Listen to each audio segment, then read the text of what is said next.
Is it that time again? Somewhere in the world, it's Shabbat time. In this household, it's Shabbat time. So Shabbat Shalom, everybody, and hoping you're having a good preparation day, and of course, Shabbat Shalom. So let's get right into this. Bah Medbar, or Bah Medbar, from Paleo Hebrew, Numbers chapter 13 through 15, week 37. Can you believe it? We're already almost into July. And I'm all by myself tonight. Last week, we had Polly come and visit. The week before that, we had the fig tree generation. And the week before that, Brahmology. This week, I'm all alone trying to figure this out. Last week, we went over second Passover. And I showed you that, or I asked the question, was Constantine and the church fathers confused at why there were two Passover events? Because it was mentioned in Constantine's letter that he was criticizing when he was trying to get everyone to keep Easter and, of course, Lent. When he was trying to push for Sunday Easter and do away with Passover, he criticized these two Passover events, which we read about last week, the second Passover. And then, of course, I asked the question, did Nicodemus and Joseph of Ramah, that'd be Joseph of Arimathea, celebrate a second Passover after bearing Mashiach? And the idea is that if they were keeping the Passover of the Yahudim, and I am of the opinion that Yahushua Mashiach, the Last Supper, what we call the Last Supper, was his Passover event. He was on a different calendar by one day from the Yahudim, I also showed you that many of his own followers kept a different Passover event. Isn't that interesting? Just like it is today. And if that's the case, Nicodemus, especially being a Pharisee, he would not have been able to keep the Passover because he touched a dead body. He buried a dead body. Therefore, he was unclean, could not keep the Passover. And does that mean he kept the second Passover? And if so, did he actually take second Passover with a resurrected Mashiach, which is a really exciting thought. We went over the Quartodeciman controversy, and that was from leading up to the year, 200. So we're looking at in the second century of quote unquote Christianity that the Pope, and there was a line of popes, even though I know, you guys know how it is. The Catholic Church says the popes went all the way back to the first century, but the Pope wanted to outlaw Passover, the Pope of Rome. And we saw that Polycarp and Polycrates was the bishop of Ephesus. And Polycarp was the disciple of Yochanan. Polycrates says in his letter that, Polycarp kept Passover. And the thing is about Passover is that that's part of the mark of Yah, the Sabbath day and Passover. And what we saw with that is that the Pope, he was personally going after Polycrates because he was the head of the Eastern Church, telling us that the Eastern Church still kept Passover at that time. And he was hoping if he could make an example of Polycrates and get rid of him, then the rest would fall. We don't really know what happened to Polycrates, I don't think. We don't know if he was tossed out to the curb or not. I like to think maybe he hung in there. He seemed to have the support of many others, but I digress. I showed you that we were looking at the manna passage again. It came up, and I showed a passage about the children of Yasharel, the start of the millennial kingdom, or the judgment event leading into the millennial kingdom. They're described in Micah 5 as manna in the world. All over the children of Yasharel, they're like the dew that came down with the manna. Really interesting. And I showed that maybe that compared with the barbarian invasion of the 500s. Some of you are tuning in for the first time. They're like, what kind of Bible study is this? The murmuring on the outskirts of the camp, that came into it. And it was really interesting that the murmuring was on the outer edges of the camp, which kind of borders on the outer darkness, right? Because to go outside of the camp, you're now, outside of Yasharel. It's the same kind of idea. And the Aramaic Targum, the Jonathan Targum, specifically mentions Dan as the murmurer. And it actually says it was due to strange worship, the idea of idols. And so Dan constantly comes up as they weren't always on board with all of Yahweh's precepts and his judgments, even though there were some good in the tribe of Dan, kind of like those who built the tabernacle. Another interesting thing that came up last week was Eldad and Medad. And these were when Moshe was like, okay, okay, Lord, okay, Adonai, I'm over it. I'm over it. Just take this, just kill me now. I'm done. Yahweh has like, okay, fine. You know what? I'll take the ruach, not all of it from you, but pieces of the ruach, and like maybe a weight or measurement of the ruach, and I'm going to dispense the ruach hakodesh through all these different people in Yasharel. And so all these prophets sprung up in the camp, and they went to the tabernacle. There were two that stayed behind in the camp. One of the themes of last week was all the jealousy that was arising, a succession of events that was really kind of interesting. But specifically with Eldad and Medad, these, according to the Aramaic Targum, again, this is the Aramaic Targum, but these are the things we're looking for. They were the children of Yocheved, the mother of Moshe, but not through Amram, who is Moshe's father. Apparently, when Amram went to Canaan for like the period of about 40 years, I quoted from that book weeks ago. I'm sure I'll do it again in the next cycle. He goes back to Canaan. He gets stuck there because there's a war between Canaan and Egypt. The border's closed. He went back there to bury one of the patriarchs. I'm not sure if we know which patriarch it was. I'm sure the book tells. But anyways, so she got married to another guy. And she was not married to Amram beforehand. I'm not sure the whole relationship on this, according to the Aramaic Targum. Marries another guy. His name is Elizavan. He has these two sons. Elizavan dies. Amram comes back. They get married. She's like, what was she, 130 or something? I don't have her years in front of me. And she begets Moshe, Aaron, and Miriam at a very old age.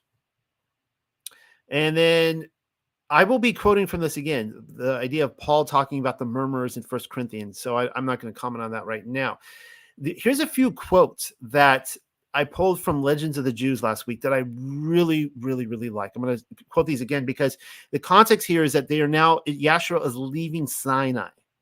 And this is what it says. The ungrateful multitude behave like a boy who runs quickly away after dismissal from school, that his teacher might not call him back. That reminds me of the junior high. Oh man, when it was Friday, leaving middle school, I was just throwing my papers up, running out through the gates, looking for my mom in the car. Like, I am free for 2 days. Instruction is behind me. And of course, think about summer vacation, right? The last day of school, the bell rings and everyone's like, running out. It's the same thing. The idea is putting forward that when Yasharel left Mount Sinai, they're like, oh, thank God, the Torah is behind us now. We don't have to keep that anymore. That was 2 years ago, and for the last 2 years, but we are going out now. We're going into the land, and we can keep our own law. And we'll talk more about that tonight. And this is also what it says. But all this murmuring and these complaints were only a pretext to sever themselves from Elohim. For first of all, they actually possessed many herds and much cattle, enough plentifully to satisfy their lusting after flesh if they had really felt it. And manna, furthermore, had the flavor of every conceivable kind of food. Now, this is talking about the quail when they just, as they're murmuring and they're angry as they're biting into the quail, and then the plague comes. And one more quote. The true state of affairs was that they had a lurking dissatisfaction with the yoke of the Torah. It is certain that they had not had in Egypt better food for which they now longed. So it's basically saying here, when they longed to go back to Egypt to get that great food, it's like, no, actually, you didn't eat good food in Egypt. You were a slave. All right. Like these are the people that like Pharaoh's withholding the straw and telling them to make brick. All right. They were not eating better food. They did not have it better than the manna. The manna is like the food of the angels. And this is the whole thing. This is the moral depravity of the human race that is told to us in the Torah. These people are in the presence of their creator. They are in the presence of Yahweh. He comes down to the mountain. And you guys hear me say this all the time. There are trumpets blasting, and there's fire, and there's smoke. There's probably angels. There's all sorts of stuff happening. And they're in his presence. They're like, yeah, no, not interested. And this is where so many people fool themselves. This is the sad part about humanity. They fool themselves that they can live whatever lives they want. When they get to heaven, Yah will be good with them. They're not really interested in him. And this is the thing, you could stick any religion, Christianity included, in his presence in heaven. They are still going to rebel against him. That is the depth of our moral depravity. And this is why we need to repent now. We need to make sure that we are looking at his commands going, yeah, I have one life to live. I got to repent now. Can't work it out necessarily later in eternity. So speaking of that Paul quote, I'm going to quote from this again because we're going to be going through this in our Torah portion tonight. This is a great theme for really the whole book of Numbers. 1 Corinthians 10, 9 through 15. This is what Paul says. Neither let us tempt Mashiach, as some of them also tempted and were destroyed of serpents. Now, he's saying that the same people in the first century who are tempting Mashiach, these are he's writing to the Gentiles coming in, they're being grafted into Israel. And he's like, the same Mashiach that you're tempting in your disobedience, he was in the wilderness too. That's an exciting thought. Paul is saying he was in the wilderness and Yasharel rebelled against him. Neither murmur ye. We'll be reading more about the murmurs tonight, as some of them also murmured and were destroyed of the destroyer. Now, all these things happen unto them for examples, and they are written for our admonition, upon whom the ends of the world are come. Well, that's interesting. He's saying that the end of the world, guys, it's the first century. The end of the world has come. Wherefore, let him that thinks he stands take heed lest he fall. And this is, again, the sad thing. I'm not picking on Christianity, but I think just about everybody listening to this, we've come out of these denominations where they're just like, you're good. You're good. You can't, you're not tempting him. You just believe. You just believe in his historical existence and his death, burial, and resurrection. You're good. And it's like, actually, let me read this line again. Wherefore, let him that thinks he stands take heed lest he fall. Don't tempt him. All right. One more thing I wanted to go over before we get into tonight's passage. Now, this was at the end. Some of you go all the way through my Torah portions to the end, and which is great. I think most people don't. I think most people probably kind of watch the beginning, and so they don't get to the end. So I'm going to just repeat what Paulie and I, we went like way overboard, and the conversation was great, Paulie. It was awesome. But Paulie knows I was looking at the time like, we're not going to make it. I had to like rush through at the end. And we were talking about Moshe's wife. And I think a lot of people don't know this. And so I want to point this out. Again, this is the Aramaic Targum. But what I want to show is that the Aramaic Targum actually lines up with the book of Jasher. Now, what the thing about that is, I think everybody not everybody, most people can agree that the Aramaic Targum is very old. All right. I'm not saying it's an authority. It is older, though, than our modern Hebrew, the Masoretic text. Okay, it's old. The thing is with Jasher, is that Jasher is what, 700 years old, 500? I don't really know. That's what people say, that it's a forgery. It's a recent like medieval forgery. And then others are saying, no, it's the actual original book of Jasher, right? I wasn't there. I can't prove that. But I find many things in Jasher that actually are collaborated with much, much older text, like this right here. And my point is that I'm saying that the Aramaic Targum is quoting from Jasher and not the other way around. And it says, and Miriam and Aaron spake against Moshe words that were not becoming with respect to the Cushite, whom the Cushai had caused Moshe to take when he had fled from Pharaoh, but whom he had sent away because they had given him the queen of Cush. So most of us, when we read this passage in Numbers chapter 12, we think that this is Zipporah. And it might be Zipporah. But this is saying that it's not Zipporah, that it's a Cushite woman. This is where people say Zipporah is Ethiopian, but maybe she is too. I don't know. Maybe he married 2 Ethiopian women. But let's look at this a little bit closer. I showed you last week that Cush, the kingdom of Cush, is modern Ethiopia, but it actually goes across the Red Sea. Apparently, they say Sheba down here. I have a lot of questions about that. I don't really know. It just goes to show maybe none of this is accurate, but they show the Arabian desert over here, Mount Sinai. And maybe they do that because of Zipporah, because, Jethro, he was over here on Mount Sinai side, right? Don't really know. Don't know. I wasn't there. Let's keep looking. There's, of course, a picture of Moshe and his very Ethiopian-looking woman. I showed you some amazing. I had to include this in because I'm trying in every Torah portion to show some food. This just looks amazing. It makes me so hungry right now. This is Ethiopian food. My wife and I, there's a restaurant down in Central Florida. We were just talking a couple weeks ago. Like let's just, as a special treat, let's just drive down there, just get dinner and drive back. It's totally worth it. Maybe we can find some Ethiopian food closer. I don't know, but it's really good. And of course, if you've never had Ethiopian coffee, you are missing out on life. Add this to your bucket list if you haven't. Ethiopian coffee, have it as dessert, like after a meal. It is so phenomenal. I love it to death. And of course, there's a couple Ethiopian women drinking Ethiopian coffee, having a good time. All right, let's just skip some of this stuff. All right. So here's the book of Jasher. Jasher 73. I'm sorry, I need some more coffee. The thing about this coffee is that it's going to keep me up all night, late into the night, but it's totally worth it to spend it with you guys.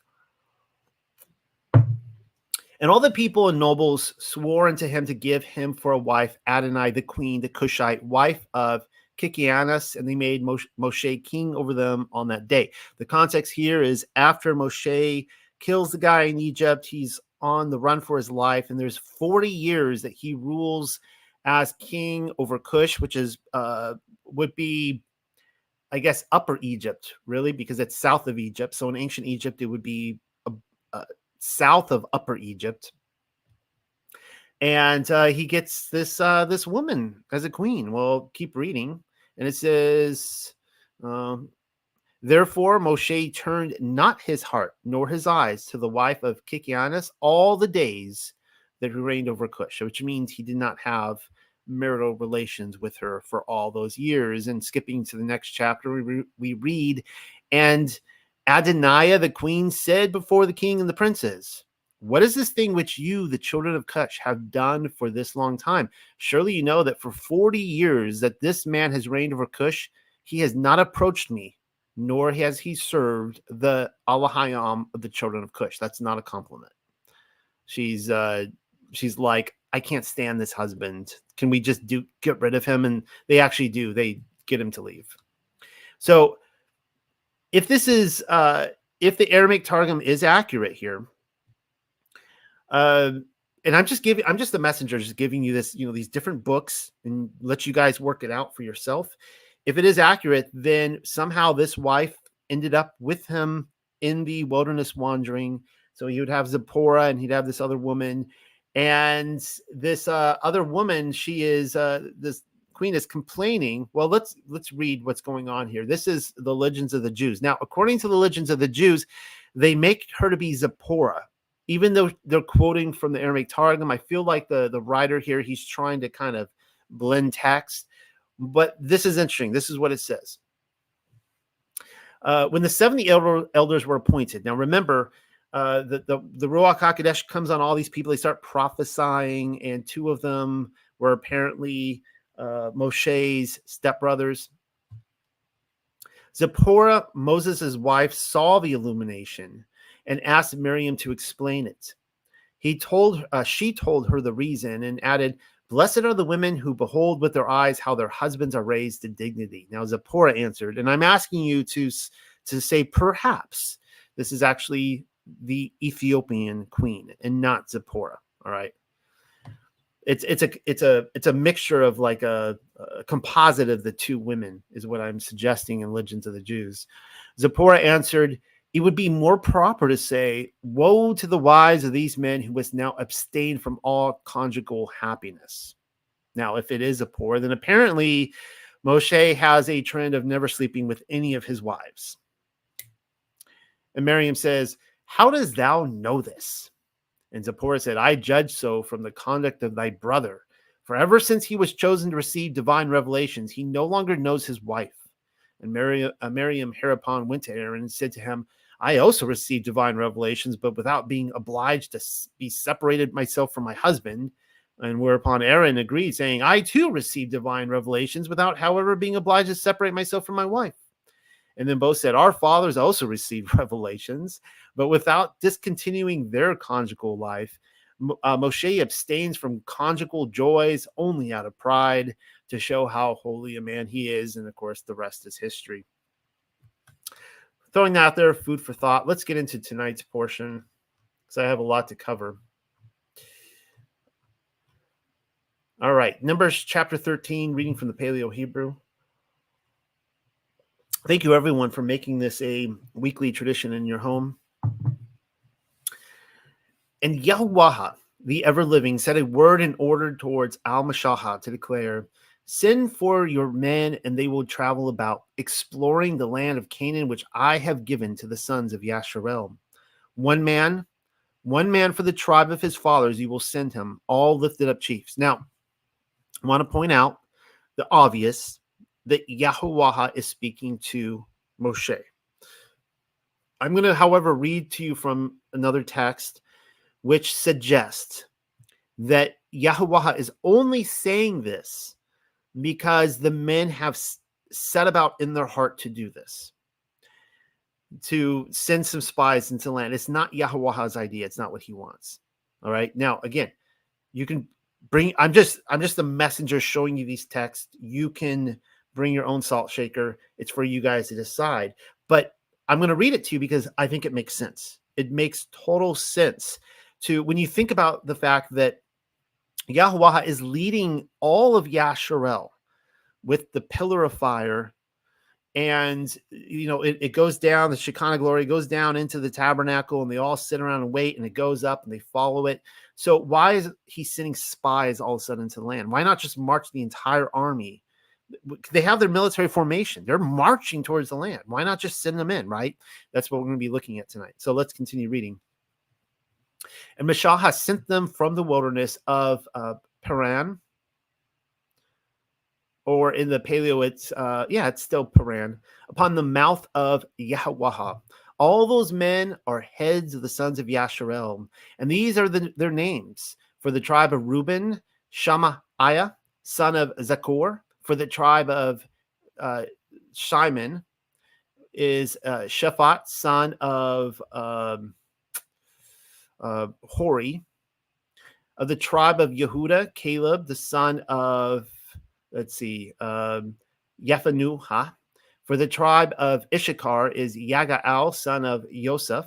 For the tribe of, isn't that interesting? Is if that is, Sometimes we see like just grandsons or great-grandsons very closely connected to the patriarchs. For the tribe of Ephraim is Haushai, son of Nun. For the tribe of Benjamin is Phalathuia, son of Raphaua. For the tribe of Zebulun is Gadiel, son of Saudiah. For the tribe of Joseph, of the tribe of Manasseh, is Gadiah, son of Susaiah. For the tribe of Dan is Amiel, son of Gamaliah.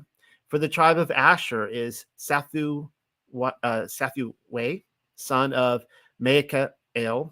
For the tribe of Naphtali is Nekabiah, son of Uphasiah. For the tribe of Gad is Gahwael, son of Micaiah. These are the names of the men which Mashah has sent to travel about exploring the land. And Mashah called out for Haushaiah, son of Nun, Yahusha. And this would be, of course, Yahushua, or Joshua in the English. And Mashahah sent them to travel about exploring the land of Canaan, and he declared toward them, ascend over him this way, southward, and ascend over them, the mountain, and observe the land from what sort it is, and the people that have settled down to dwell over her. Are they strong? Are they feeble? Are they few? Or conditionally, are they great? And the land which they inhabit in her, is it an excellent land, or conditionally is it evil, calamitous? And what are the cities which they inhabit? Here and there, do they dwell in tents, or conditionally, if behold, in fortresses? In fortresses. And what about the land? Is it a fat place, or conditionally, if it is a lean? Does wood exist in her? I like that line there. Does wood exist in her? But I was looking at the King James, and it says like the same thing. Does wood exist in her? Or conditionally, is it nothingness? Meaning there's like no wood, there's no trees. And you be courageous and fetch fruit from the land, for these be the days, the firstlings of grapes. And they ascended and they traveled about, exploring the land from the wilderness of Zan until Rechab, for coming into Chamath. And they ascended against the Negab, and they came unto, well, it should be Hebron, but I guess a Haberon. And these are the names that they found there: Ahiman, Shishai, and Talmai. These are the children of Anak. We'll be talking about them tonight. And Hebron was built 7 years to the face of Zion in Matzraim. And they came unto the torrent of Ashakol. And from there they cut off a one vine branch, a cluster of grapes. And they lifted him upon a bar between two, and from part of the pomegranates and from part of the fig trees. And they called the torrent Ashakol on account of the cluster of grapes, which the sons of Yasharel cut down from there. And he turned back from traveling about, exploring the land from the end of the 40th day. And again, we'll be commenting on all of this. And they walked, and they came toward Al-Mashahah, and toward Al-Aaron, and toward all the gathered assemblies of the sons of Yasharel, toward the wilderness of Pharaon, Kudashaha. And they returned unto them, and all the gathered assembly, the report. And they showed them the fruit. And they narrated, inscribing on a tablet for him, and they declared, we came toward the land where you sent us. And in addition, it flows with fatness and honey, and this is her fruit. It ends, for the people who have settled down to dwell in the land are fierce, mighty, and the cities are exceedingly great fortifications. And additionally, there we observe the brought forth ones of Anak. The Amalek dwells in the land of the Negab, and the Chathuya, and the Yabusaya, and the these would be the Amorites. So the Hittites, the Jebusites, and the Amorites, you guys all know those names, have turned aside to dwell in the mountain, and the Canaanites have turned aside to dwell over beside the sea and over against the hand of the Yarden.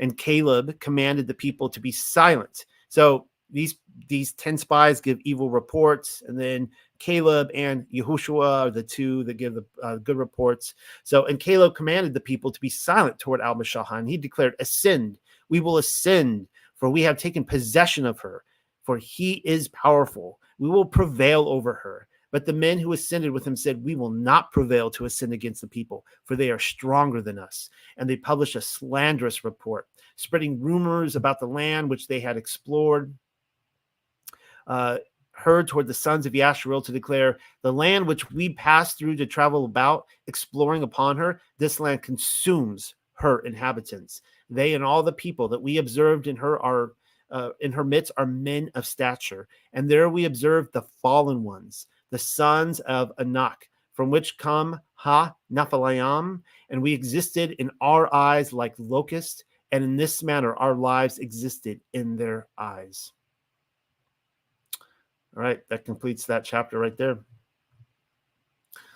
Okay, so what are we looking at right here? I'm going to be talking a little bit about the sons of Anak, but also the Amalekites, and some maybe connections, kind of loose connections, and also the Rephaim. So I've showed you maybe a dozen weeks ago or so. It happened to be one of the 2 weeks that Polly came on. And this is apparently from Mount Sinai. It is a petroglyph. And it is these giants, the Amalekites, which is different than we were tonight. But these are Amalekites coming in and attacking the sons of Yasharel at Mount Sinai area. And you can see here the sons of Yasharel. I mean, assuming this is like, let's say 5'7", I don't know what their average height was back then, 5'7". I mean, we're looking at something that is anywhere from 9, like this guy right here, if you can see my mouse moving, might be a 9-footer. This guy looks like something like a 12-footer, maybe even a 15. I don't really know, but they look really big, don't they? And for the longest time, I thought they were funny looking creatures because they're squarish, where all the other people look like, like stick figures, but they look like kites, like, they're like mass on ships. But I'm actually wondering if this is chainmail. Like they're emphasizing the fact that they had heavy armor. They came down with just like you couldn't pierce their armor. And what's really odd about them too is that they have like these serpent-like snake necks, really long, elongated necks and elongated heads. Whereas all the normal people down here, you just see they have just a neck and a round head. So I'm wondering if they had elongated skulls, which would actually, they look like they could be snake heads too, but that would actually make a lot of sense when we talked about the binding of the heads, that Yahuwah is like, don't bind your heads. Like those giants you saw, those people worship those giants and they bind their heads. Don't do that. Just food for thought. Of course, over here, this is a medieval depiction of King Og. Kind of interesting. We'll be talking about King Og in a few weeks. All right. And they ascended by the south and came unto Hebron, where Ahaman, Sheshai, and Talmai, the children of Anak, were.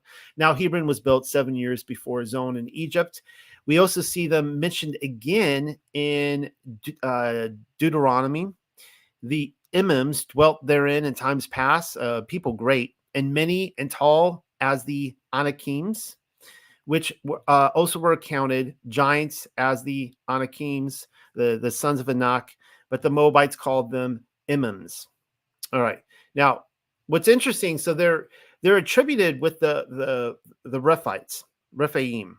And you can see here, I'm pulling this from Wikipedia. The Rephites were called the Imim by the Moabites in Deuteronomy 2:11, which we just read, while the Ammonites called them the Zamzumin in Deuteronomy 2:18 through 21. When we get to Deuteronomy, I'll have more commentary on that. When I brought on Eli Marzulli last night, wow, which was just a total trip. I mean, it was a roller coaster ride for me. It was a thrill to bring him on.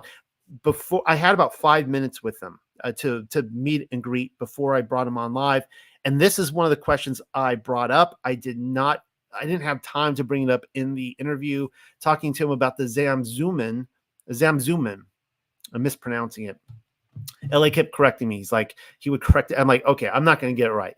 I tried, but I asked him, I said, does it actually mean like the buzzing people, like a buzzing bee sound? He's like, yeah, that's actually, that's in the word. And he talked to me about many alien encounters where people are taking up the ships or other things like that. And they talk about a buzzing sound. And that with many of these aliens, there's just a strange, like bee-like buzzing sound. And just people just bring this up in their encounters. They're not making any biblical connections, but there seems to be a connection with the Rephaim. Kind of interesting. And you can actually see right here that Zamayam, that's the paleo. So you'll see that when we get into Deuteronomy. That's how Pamela's going to call it. The name is derived from the Hebrew word for buzzer. These are buzzer people. They're the original aliens. I'll be talking more about this when we get to King Og too, because this is going to get really crazy. Various ancient Northwest Semitic texts. Okay, so Semitic, what is that talking about? We're talking about Mesopotamian region, even getting into Canaan. Texts are also replete with references to terms evidently cognate with Rephaim as the dead or dead kings. So when the Bible talks about the Rephaim giants, apparently many of these texts from the same time, it would refer to these Rephaim as dead or the dead kings. Like, are they zombies? Are they the Walking Dead? Are they coming from Sheol? And that's one of the things we'll talk about with Og, was he actually summoned from Sheol, from the underworld, as a protector. So when Moshe goes and slays him, he's actually, with the power of Yah, he's actually slaying one of the kings of Sheol. Kind of interesting thought. Lewis undertakes a detailed study of several enigmatic funerary ritual texts from the ancient coastal city of Ugarit. Lewis concludes that the Ugaritic funerary text provides important evidence for understanding the cult of the dead in that area, wherein beings called Rapi Uma, the long dead, and Malakuma, recently dead kings, were invoked in funeral liturgy, presented with food, drink offerings, and asked to provide blessings for the reign of the current king. The many references to Rephaim in the Hebrew Bible in context involving Sheol and dead spirits strongly suggest that many ancient Israelites imagined the spirits of the dead as playing an active and important role in securing blessings, healing, or other benefits in the lives of the living. That's really interesting. Here's another from a quote from a book, Stories from Ancient Canaan. And it says, the divine status of the Rephaim is evident from the Rephaim, where they are called gods and divine ones, but also from the end of Baal in Stories from Ancient Canaan. And so this is what it says. Sun rules the Rephaim. That would be, the sun would be Baal in this case. Sun rules the divine ones. Your company are the gods. See, the dead are your company. The idea is that Baal rules the Rephaim. So here's a couple passages to think about. Isaiah 14:9 says this, Sheol beneath is eager to meet you upon your arrival. It stirs the spirits, or the ruach of the dead. And the word there that is used is the same as Rephaim. It stirs the spirits of the Rephaim to greet you, all the rulers of the earth. It makes all the kings of the nations rise from their thrones. And another one from Job, the dead, or the Rephaim tremble, those beneath the waters and those who dwell in them. So who were they ultimately going up against? That's the big question, right? And again, if you can make a connection with modern alien spiritual entities, with the buzzers, with these Rephaim, that's really interesting, right? We're talking about like some sort of immortal spirits, right? Disembodied spirits of the Nephilim. Were these those who were maybe even killed in the flood? All right. Now, you noticed that they go to Hebron, and when they're in Hebron, this is the area where Abraham was buried with Sarah, with the patriarchs. They're buried in the cave there. You can go there to this day. You see the cave. It's under Muslim control now. And they go and they bring this like cluster within a cluster, these huge, grapes has been commented on that they're all carrying on this pole, just huge clusters of grapes. And they're talking about these giants there. Now, the question I have for you is, why, like, what is going on with this, first of all? All right. Here's my question. Was Abraham a giant? And had the Hebrews shrunk in physical stature since leaving Canaan? So think about it like this. So many centuries have gone by. Mankind shrinks down. Mankind forgets how big their ancestors. They don't know how big their ancestors were. They go back to the land of their ancestors, and the ancestors are huge. They're big people. So let's show you why I'm thinking this. If you remember when I went through my paper, The Pilgrim's Path, and about a month or two ago, I gave a presentation on Noah's Ark and how my thesis is that Noah's Ark was well known as a location during the medieval ages. It can be found on many maps. It's always in Turkey, in Armenia. And of course, when you go to the Ron Wyatt site, you see evidence of the Byzantines there and the Crusaders. And it's like, well, that's interesting. So clearly they were going there and they were putting it on maps, telling us the pilgrims were also, Noah's Ark can be found on all these pilgrims maps with actual destinations where pilgrims were expected to go. And there it is right there. Well, let's keep looking. Here's another map here. And I'm going to zoom in on this, but this has Noah's Ark. But what's more interesting about this, this has a lot of fascinating things on this map. But what's more interesting about this map is, well, I'm showing you a pillar of salt. Let me show you right here. This map has Noah's Ark on it, but it also has Lot's wife as a pillar. You can go see this pillar of salt in the medieval period. And she looks very big. They purposely made her big, telling us that it's a giant. There she is overlooking the Dead Sea, it kind of shows on a mountain there that she's standing. And my suggestion to you is that this is Lot's wife. It is on the Jordan side, I believe, and it's a 9-footer. From everything that I could tell, I was trying to find any kind of measurements on this. It's not easy to find. This is the estimate that if you were to stand next to this, I'm 5'11", so this would be 3 feet 1 inch taller than me. And it looks like a woman overlooking the plain, what once was the plain that is now the Dead Sea. This would have been a fertile valley, of course, when Sodom and Gomorrah was destroyed. The idea was, and I showed you text in Jasher and others where it talks about, until the resurrection, till the end, I guess, she will be there. So, right here. Actually, this is the Jerusalem Targum in Genesis 19. She was made to stand as statue of salt until the time of the resurrection shall come when the dead shall arise. So, is that a problem, right? Because has the resurrection happened yet? We can argue all that. Is it the final resurrection? Because she's not, wasn't one of the righteous. So she wouldn't have been the first resurrection. She would be the last resurrection. That's my take on it. But again, the idea is that this is Lot's wife. She would have been a 9-footer. So if women are smaller generally than, like what's the average woman's height? 5'4"? I don't know.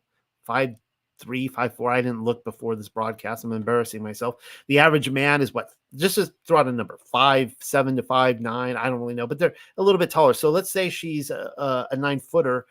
Was the average man 10-footer? I don't know, 9'5". I don't know. Anyways, here's more maps showing Noah's Ark. I was taking you all through this. This is from my paper, of course. If you tune in this Tuesday night, I'm going to be talking about Prester John. The Armenians come into the whole Prester John storyline. Really interesting. The idea is that the original Prester John was probably a king of the kingdom of Armenia. I know everyone's pushing him to India. I will give my reasons as to why he was probably Armenian, the original Prester John. And the Armenians, they were the guardians of Alexander's Gate, leading to Gog and Magog, or Gog Magog, all the wild men there and the crazy people and that stuff that were going to break out through the Black Sea region. And it's interesting that the same Armenians, you had the kingdom of Armenia right there at Alexander's Gate.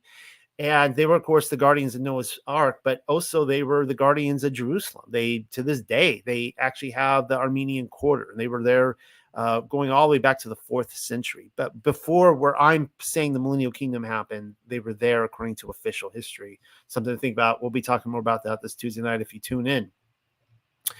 I wanted to talk really quickly about Noah as well. And hopefully you guys see where I'm going with this, that my theory is that as they went back into Canaan, that Israel had shrunk down considerably by 2-3 feet, maybe. Like every generation, they're getting smaller and smaller and smaller. And for whatever reason, in Canaan, there were still remnants of these larger people. Now, immediately, I know there's going to be people in the comments, no, only the Nephilim were giants. Well, okay, that's true. The Nephilim were giants. They were giants to the giants, if that makes sense. So let's say Adam was a 30-footer. Well, according to the book of Enoch, the giants were like, 100 feet or something like that? I mean, considerably bigger. So I showed you right here. Of course, here's some of the Byzantine Crusader stuff that's found at the Ron Wyatt site. And it goes on and on and on. There's a lot of proof of it, that they were there. There was, of course, the ruins of Noah's house. But this was the altar that was built. This is unhewn stone. It was built. These rocks were put together. It's not a natural formation. And it's, I guess, 12 by 12 by 12. All right. So the step going up to this altar is 3 feet high, which is a pretty good step. And the idea is that Noah was anywhere from 15 to 30 feet high. And that's, of course, debated. We really don't know. But if he was 30 feet high, this altar would be, or maybe even 25 or something like that. This altar would be about waist high. All right. So the platform was actually not designed for a man to walk up. It was designed to lead animals up for the sacrifice up on top. They needed a platform for that. So again, if Noah is anywhere from 15 to 30 feet, now keep in mind Goliath is 9 to 12 feet. He would have been a dwarf to Noah, but each generation man gets shorter and smaller and smaller and smaller until we get down to like the 5 feet level, 5 to 6 feet. And of course, the giants, the Nephilim are always kind of 1 or 2 step 2 feet ahead of man. Excuse the pun on that. All right, so let's read from the Legends of the Jews, the Sending of the Spies. Hope you guys are enjoying this tonight. I'll be reading this whole section, and I think you're going to find it really interesting. The punishment that Elohim brought upon Miriam was meant as a lesson of the severity with which Elohim punishes slander. Now, I'm going with Elohim here, modern Hebrew. Okay, so I'm not going with Paleo when I say God. For Miriam spoke no evil of Moshe in the presence of anyone except her brother Aaron. She had moreover no evil motive, but a kindly intention, wishing only to induce Moshe to resume his conjugal life. Let me skip some of this. Let's go to the second paragraph here. When Yasharel approached the boundaries of Palestine or Canaan, they appeared before Moshe, saying, "We will send men before us, and they shall search out the land and bring us word again by what way we must go up, and into what cities we shall come." The desire. So keep in mind, the men are saying this, right? According to the religions of the Jews, and of course they're getting this from, I know they're getting this from rabbinical tradition. Take it for what it is. But I think it's an interesting explanation. This desire caused Elohim to exclaim, "What? When you went through a land of deserts and of pits, you had no desire for scouts. But now that you are about to enter a land full of good things, now you wish to send out scouts?" Not only was the desire in itself unseemly, but also the way in which they presented the request to Moshe. For instead of approaching as they had been accustomed, letting the older men be the spokesmen of the younger, they appeared on this occasion without guidance or order, the young crowding out the old, and these pushing away their leaders. Their bad conscience after making this request, for they knew that their true motive was lack of faith in Elohim. And this is the theme that I really like about the religions of the Jews. They just keep pushing out that they just had a desire to be disobedient. They just want to do it with the Torah from day one. As soon as they left Sinai, they're like, "Oh, good riddance." And so they wanted to send out spies. Well, let's read the reason being. They caused them to invent all sorts of pretexts for their plans. They said to Moshe, "So long as we are in the wilderness, the clouds act as scouts for us, for they move before us and show us the way. But as these will not proceed with us into the promised land, we want men to search out the land for us." Now, how do they know that the cloud isn't going to go into the promised land? Another plea that they urged for their desire was this. They said, "The Canaanites fear an attack from us and therefore hide their treasures." This is I'm going to say this again because up to this point, they've only been following the cloud. When the cloud gets up and moves, they move with it. So maybe like they're projecting on, maybe someone's going to pull out some random scripture verse that I somehow glimpsed right past that, the cloud wasn't going to go in with them. But I'm thinking there's a projection here. I think that they're projecting that their own desires onto this cloud. Oh, this cloud's not going where we want to go. Anyways, the Canaanites fear an attack from us and therefore hide their treasures. This is the reason why we want to send spies there in time to discover for us where they are hiding their treasures. See, now we're getting somewhere. They sought in other ways to give Moshe the impression that their one wish was exactly to carry out the Torah. They said, "Hast not thou taught us that an idol to which homage is no longer paid may be used, but otherwise it must be destroyed? If we now enter Palestine and find idols, we shall not know which of them were adored by the Canaanites and must be destroyed, and which of them were no longer adored, so that we might use them." So they're now lying to Moshe, according to this, their intention. Finally, they said the following to Moshe: "Thou, our teacher, hast taught us that Elohim would little by little drive the Canaanites before us. If this be so, we must we must send out spies to find out which cities we must attack first." Moshe followed himself to be influenced by their talk, and he also liked the idea of sending out spies, but not wishing to act arbitrarily, he submitted to Elohim the desire of the people. Elohim answered, "It is not the first time that they disbelieve my promises. Even in Egypt, they ridiculed me. It has now become a habit with them, and I know what their motive in sending spies is. If thou wishest to send spies, do so, but do not pretend that I have ordered thee." So again, is this a turn from what it says in Scripture? I'm going to let you guys decide that. Because it does say in Numbers, it looks like Elohim is speaking to them to send the spies in. Moshe hereupon chose one man from every tribe with the exception of Levi. And that's really interesting too. Levi does not go in, stays behind. because they're going to go in with the tabernacle, right? They're going in with the presence of Allah. They don't need to send a spy. And sent these men to spy out the land. These 12 men were the most distinguished and most pious of the respective tribes, so that even Elohim gave his assent to the choice of every man among them. But hardly had these men been appointed to their office when they made the wicked resolve to bring up an evil report of the land and dissuade the people from moving to Palestine. Their motive was purely personal one, for they thought to themselves that they would retain their offices as the head of the tribe so long as they remained in the wilderness, but would be deprived of them when they entered Palestine. So that's interesting. So according to this, part of the motivation of the 10 evil spies was that they wanted to maintain control over the tribes, and they thought that if they went, and it might be true, if they went into the land, maybe they would lose their position. They wanted that power for themselves. And there you go, right there, right? The people that usually go to the appointment of office are the people that are like the last people that should be given that power, right? And we hand it to them. Now, this talks here about the significance of their names. Let's see. Do I want to read this whole section here? It basically goes through each of their names in at least the Masoretic, and it describes that their names, complement their character, as many names probably really do. Let's keep reading. The spies in Palestine. Now, again, let's just, I hope you're all holding your salt shakers here, okay? I'm just the messenger delivering this. On the 27th day of Siwan, Moshe sent out the spies from Kadesh Barnea in the wilderness of Paran, and following his directions, they went first to the south of Palestine, the poorest part of the Holy Land. Moshe did like the merchants, who first show the poorer wares and then the better kind. So Moshe wished the spies to see better parts of the land the farther they advanced into it. Kind of an interesting tactic. When they reached Hebron, they could judge what a blessed land this was that had been promised them. For although Hebron was the poorest tract in all Palestine, it was still much better than Zoan, the most excellent part of Egypt. When therefore the sons of Ham built cities in several lands, it was Hebron that they erected first, owing to its excellence, and not Zoan, which they built in Egypt fully 7 years later.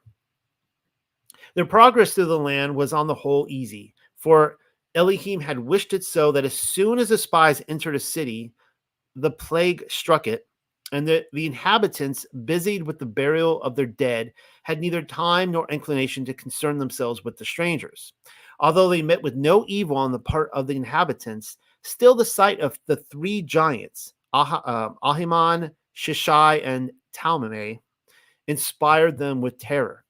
These were so immensely tall that the sun reached only to their ankles. See, this is where I'm saying, okay, here, according to this, these giants were so tall that they were taller than the mountains. I take some issue with that. Yes, in very, very, very ancient times, like before the creation reset in Genesis, where there huge giants like that, like giant elephants stuff. Yeah, I'm totally behind that kind of research. The big tree stumps we see all over the world and stuff. I don't think that was, well, certainly not post flood. But I don't even think that was pre-flood. I think that was probably the old world that was destroyed before the recreation events. Let's keep reading anyways. The sun reached only to their ankles because they're so huge, and they received their names in accordance with their size and strength. The strongest among them was Ahiman, beholding whom one fancied oneself standing at the foot of a mountain that was about to fall, and exclaimed involuntarily, "What is this that is coming upon me?"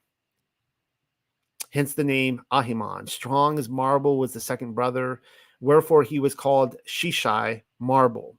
The mighty strides of the third brother threw up plots from the ground when he walked. This guy's so big, he's just like an acre, just boom, boom. It's almost like I see like an old, like, I don't know, Jack and the Beanstalk cartoon or something like that. Hence he was called Talmi, plots.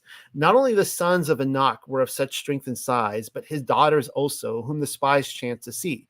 For when these reached the city inhabited by Anak, that was called Kiriath Arba, city of four, because the giant Anak and his three sons dwelt there, they were struck with such terror by them that they sought a hiding place. But what they had believed to be a cave was only the rind of a huge pomegranate that the giant's daughter had thrown away, as they later, to their horror, discovered. For this girl, after having eaten the fruit, remembered that she must not anger her father by letting the rind lie there, so she picked it up with the 12 men in it as one picks up an eggshell, and threw it into the garden, never noticing that she had thrown with it 12 men, each measuring 60 cubits in height. When they left their hiding place, they said to one another, "Behold, the strength of these women, and judge by their standard the men." They soon had an opportunity of testing the strength of the men, for as soon as the three giants heard of the presence of the Israelite men, they pursued them. But the Israelites found out with what manner of men they were dealing even before the giants had caught up with them. One of the giants shouted, and the spies fell down as dead men, so that it took a long time for the Canaanites to restore them to life by the aid of friction and fresh air. The Canaanites hereupon said to them, "Why do you come here? Is not the whole world your Elohim's? And did not he parcel it out according to his wish? Came ye here with the purpose of felling the sacred trees?" I do think that's kind of an interesting line there, that the sacred trees that they wanted not to be felled. The spies declared their innocence, whereupon the Canaanites permitted them to go their ways unmolested.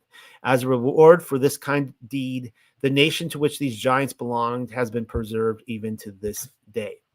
They would certainly not have escaped from the hands of the giants had not Moshe given them two weapons against them, his staff and the secret of the divine name. Now, there's more rod of Yahuwah research for you right there. The very rod that Moshe held up to cross the Red Sea and, of course, fight the sons of Anak and others. I am curious if this is the same rod that we see in all the medieval artwork of Yahushua HaMashiach coming out of the tomb, out of the grave, holding this rod. Is this the same one that Joseph of Ramah, Joseph of Arimathea, is said to have carried to Britain, according to the Book of Britain, and that after he died there, it was still used as a proof. It like did miracles there, and it would blossom and things like that, just as Aaron's rod would. These two brought them salvation whenever they felt they were in danger from the giants, which happened with the rod that Joseph of Arimathea had in Britain as well. For these were none other than the seed of the angels fallen in the antediluvian era, sprung from their union with the daughters of men, and being half angels, half men, these giants were only half mortal. They lived very long, and then half their body withered away, threatened by an eternal continuance of this condition, half life and half death. They preferred either to plunge into the sea or by magic herb, which they knew to put an end to their existence. They were furthermore of such enormous size that the spies, listening one day while the giants discussed them, heard them say, pointing to the Israelites, "There are grasshoppers by the trees that have the semblance of men, for so they were in their sight." The spies, with the exception of Yahushua and Caleb, had resolved from the start to warn the people against Palestine, and so great was their influence that Caleb feared he would yield to it.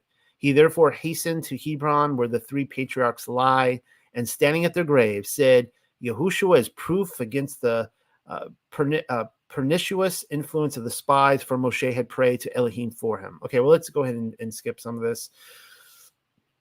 They give a slanderous report.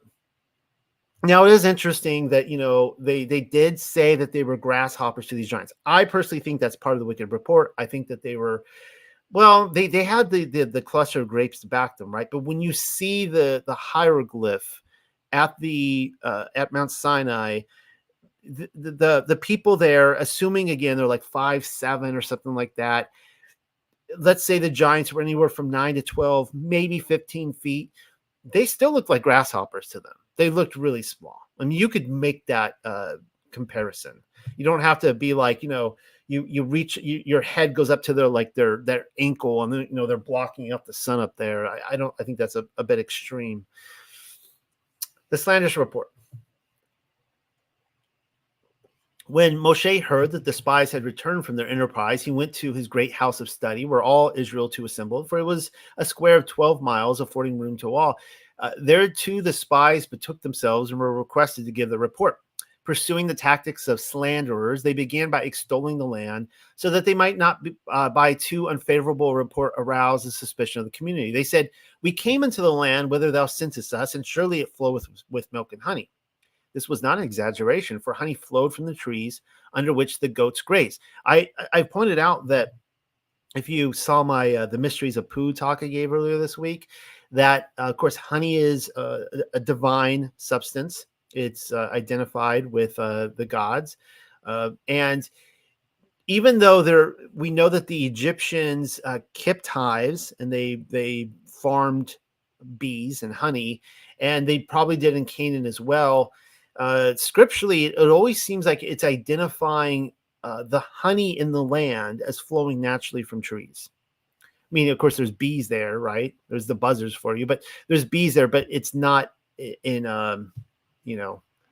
man-made honey combs or anything like that.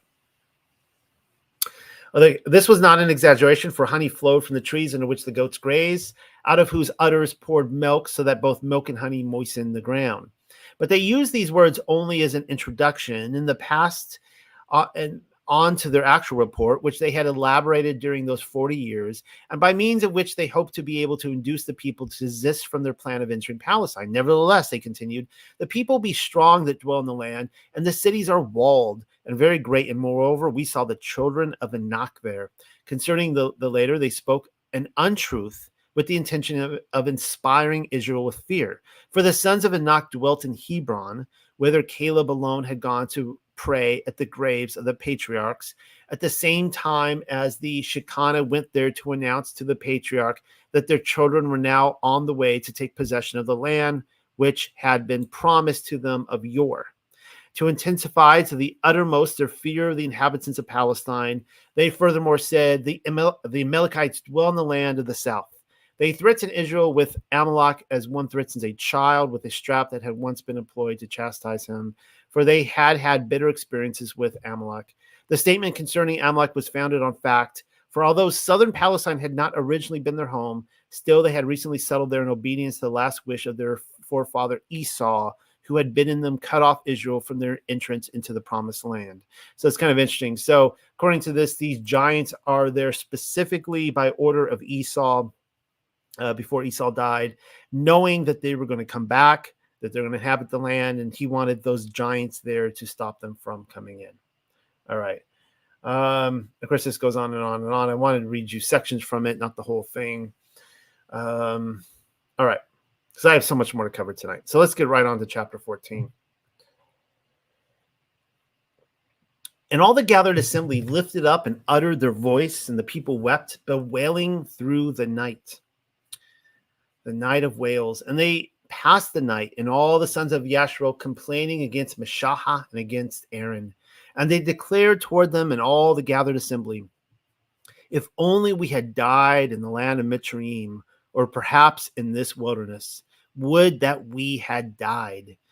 And why is Yahuwah the ever-living bringing us toward this land to fall on the sword?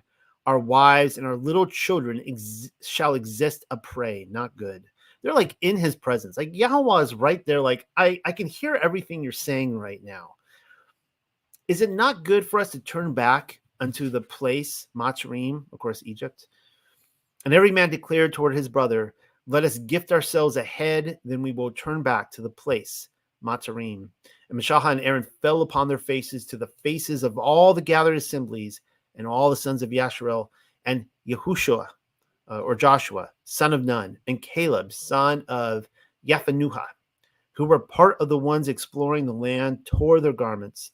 And they spoke toward all the gathered assemblies of the sons of Yasharel to declare, the land which we passed through to explore upon her, she is an excellent place, an exceedingly strong land. Conditionally, if Yahuwah the ever-living delight in us, and works to bring us toward this land and give her to us, a land which flows with fatness and honey. Only against Yahuwah do not move with deep, bitter sedition, and you do not reverently fear the people of the land. Their support is turned aside, and their protections from over them. And Yahuwah the ever-living is with us. Do not fear them.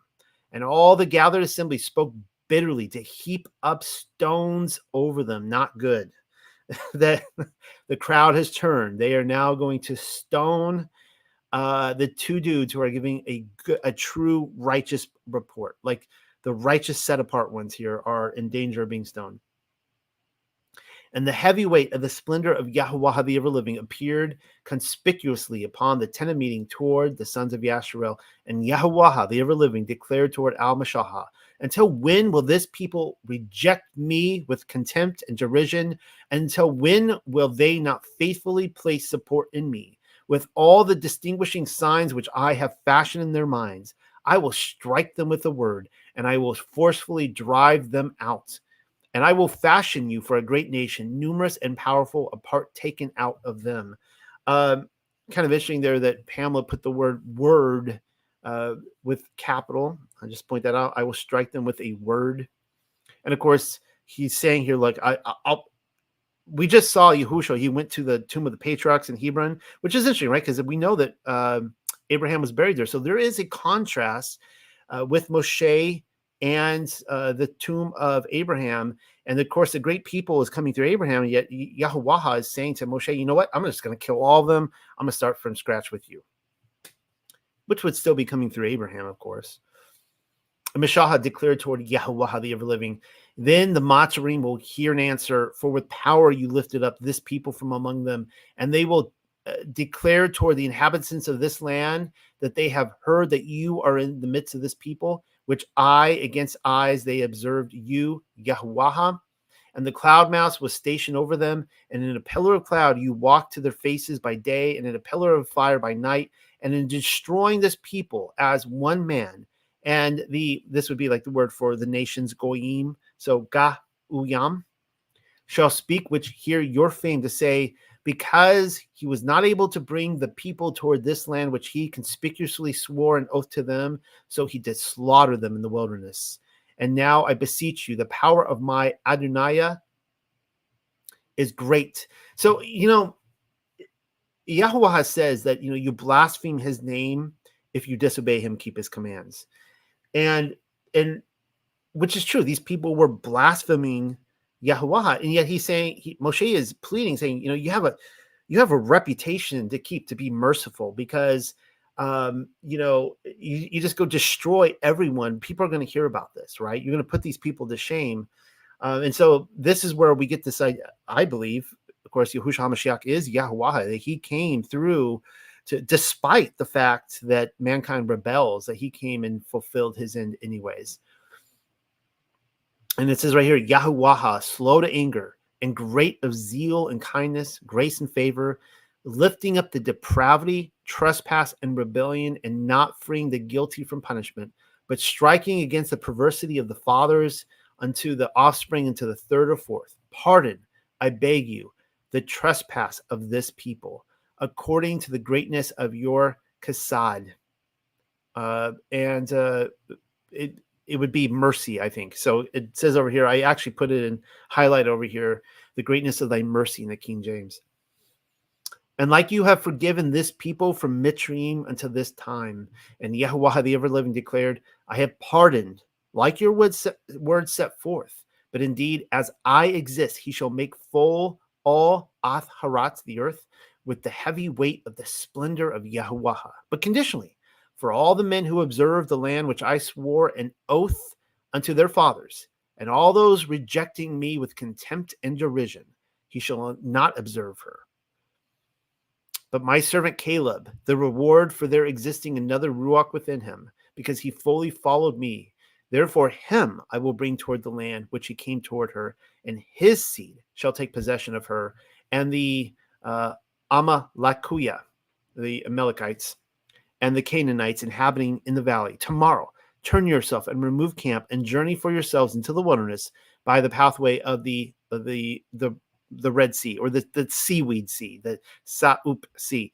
Now, it's interesting. It doesn't mention Yahushua here. He only mentions Caleb by name, even though we're going to see Yahushua. I just think it's interesting. He only mentioned Caleb, and why Yahushua is left out. And this is tragic. This whole chapter is one of the most tragic in my opinion, in all of Scripture. Well, let's keep reading and you'll see why. And Yahuwah, the ever-living, set words in order toward Al-Mashah and toward Al-Aaron to declare, until when has this malicious assembly, these who have passed the night, murmuring, complaining against me, I have heard and answered the murmuring of the sons of Yasharel from their passing the night, complaining against me. Therefore declare toward them, I exist, an utterance of Yahuwah, the ever-living. Just remind ourselves, not to be whiny people, not to complain. I mean, how much do we do this and we don't even think about it? Like, this is Yahuwah, right? Like, every parent, every parent has their limits, and he does too. He's like, I can't take any more of this. Conditionally, if not as you have set forth words in my ears, in that manner I will fashion unto you in this wilderness. Your dead bodies will fall, and all the numbered ones of all your narrated tally from a son of 20 years and higher, the ones which passed the night complaining against me, conditionally, you shall not come toward the land which I swore with my hand to settle them down in her, save conditionally Caleb, son of Yephanuah, and there's Yahushua or Joshua, son of Nun. So those two will survive. Everyone 20 and older is going to die in the wilderness. I mean, this is tragic. I mean, they're getting ready to enter the land. And here the pillar of fire, the cloud is going to lead them in. They got the military formations, are ready to go.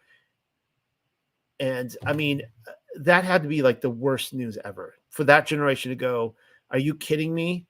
Like, we're gonna die here in the world. We're gonna live in the, we will never enter the land. But your little children, so I'm guessing under 20, like 19, 20, 19 down, your little children, which they declared would be spoils of war. So all the parents are telling their children, you're gonna die. Like, if we go in there, you're gonna die. He will exist, and I will bring them in, and they will know the land which you have rejected against her. So Yahuwah is saying, your children are going, I'm going to show your children that you're wrong. I'm going to show them how their parents were murmurers, complainers, and rebels. You guys are going to die, but I'm going to raise these children, the next generation. They're going to be righteous. And they were. They went in, and that whole generation was, for the most part, they were a righteous generation. And your dead bodies, they shall fall in this wilderness, and your sons shall exist as shepherds in the wilderness. For 40 years they shall lift up your fornications, your lack of fidelity, until your dead bodies are furnished in the wilderness. And I'll say one more thing here as a parent. I think all the parents out there, you can understand what I'm saying here is that, you pray for your children. Like, you want your children to make it. You want your children to make it into the kingdom. And we've all seen, rebellious children, that kind of stuff. But this is different because they're getting the news that it's reversed. Like, the children are going to make it into the land. They're not. I mean, how many of us think of it that way? Like, man, I'm not going to make it. My children are. According to the inscribed number of days which you traveled about exploring their land, 40 days, a day for a year, so shall you lift up your depraved action 40 years, and you will know my enmity. I, Yahuwah the ever-living, I have set my word in order. If I do not fashion into all these wicked assemblies, the ones who gathered against me in this wilderness, him I will finish, and there he will die. And the men whom Mashah has sent to travel about exploring the land, and he returned, and he who passed the night complaining against him, all the gathered ones who rose up slander over the land, and the men who lifted up wicked words against the land, he died in the plague to the face of Yahuwah. Wow, so all the people who gave a wicked, slanderous report died of a plague, which, again, it contrasts what we read in Legends of the Jews. If you want to take that as authoritative or just a suggestion, remember when they went into each of the cities, this plague came in and killed the people there, and Yah was showing these spies who went in with wicked intent. They weren't even expecting him to do that. And he's like killing people with the plague and saying, this is what I will do. Just bring the people in. I will kill them in front of you. They will drop of the plague. And these people who didn't give that report, they actually die of a plague. Isn't that kind of interesting? But Yahushua, son of Nun, and Caleb, son of Yephanuah, lived out of these men, the ones walking about, traveling and exploring the land. One more thing I want to comment before finishing this chapter is, unfortunately, in these notes tonight, I did not prepare on the idea of the 40 years. But you guys have heard me say this so many times, I probably don't need to. There might be a person kind of tuning in for the first time tonight, never heard this. And this is the interesting passage, because why did they wander 40 years in the wilderness? Well, a year for each day, right? The spies were in the land 40 days. They gave wicked report in those 40 days, so they had to wander for 40 years. And the number 40 is a really interesting theme all throughout Scripture, because they listened to a naughty report about Rephaim, or you could say Nephilim, giants. Same thing happens with King David. The boy David, he hears of Goliath coming down and challenging Yasharal for 40 days. Nobody wants to go up against this guy. And David's looking around like, what's your problem? Like, he'll give him into our hands. So he goes over there, defeats Goliath when nobody else will touch him. He does, you guys know the story. He does it with a sling and a stone. And he had 5 stones. And the idea is he had a stone for each of Goliath's brothers. So the idea is, and of course, he rules as king for 40 years. Well, you fast forward to Yahushua HaMashiach, 40 days of fasting in the wilderness and temptation. He passes it. Also, he has a ministry as a resurrected Melchizedek priest on the earth for 40 days after his resurrection. And it is interesting that then there is 40 years leading up to the 70 AD event. If we assume that I shouldn't say we should assume, but if he was resurrected in 30 AD, and it makes sense, I go with that year, because the Talmud tells us that there was a great earthquake 40 years exactly before the destruction of the temple. That's when the curtain was rent, and the Sanhedrin were never able to meet in that place again because of the earthquake, which tells us that the last trial that they had was over Yahushua HaMashiach. And afterwards, an earthquake came at the it could have been when he was crucified, or it could have been 3 days later when he was resurrected. There was a lot of earthquakes that happened at that time. Earthquake happened, and 40 years later, they had 40 years to repent before entering the land, right? Same idea. And of course, they failed it miserably, that generation. They didn't pass through. All right, let's finish this chapter. And Mashal has set words in order, these ha-daba rayam, toward all the sons of Yasharal, and the people walked with head cast down, exceedingly sorrowful, exceedingly sorrowful. And they rose up early in daybreak, and they ascended toward the head of the mountain to declare, behold, we will ascend toward the standing place which Yahweh declared. This is not good. For we have erred from the way. There's the way for you, right? The straight and narrow. So they're not listening at all. I mean, they're leaving Sinai. They're rebelling against the Torah. They rebel against Yahweh. They don't want to go into the land. And then, like reverse psychology, when Yahweh says, well, I'm not going to send you into the land. You don't want to go in the land. I'm not sending. You're going to die out here in the wilderness. And they're like, oh, we changed our mind. We're going to go into the land now. Like, what? Like, I'll say this, like complete idiotic behavior. But this is human behavior for you. This is the ultimate depth of moral depravity. Remember this next time when Christianity argues with you about how the Torah is done away with and they don't have to keep it anymore. Same behavior over and over again. Just remind yourself of this story, which Paul says, remember now, this story happened for us, as examples for us. And Mashaha spoke, for what purpose to you do this? To pass over Yahuwah's mouth. I like that phrase there. Pass over Yahuwah's mouth. But it will not prosper. Do not ascend for nothing. Yahuwah the ever-living is not in your midst, and you will be smitten to the face of your enemies. Now remember, the spies said that Yahuwah would not he would not go with them into the land. That's what they said. They said the pillar of fire would not go with them.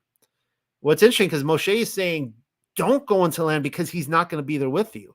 So the spies were already lying to themselves, I guess, about that. Yahuwah the ever-living is not in your midst, and you will be smitten to the face of your enemies.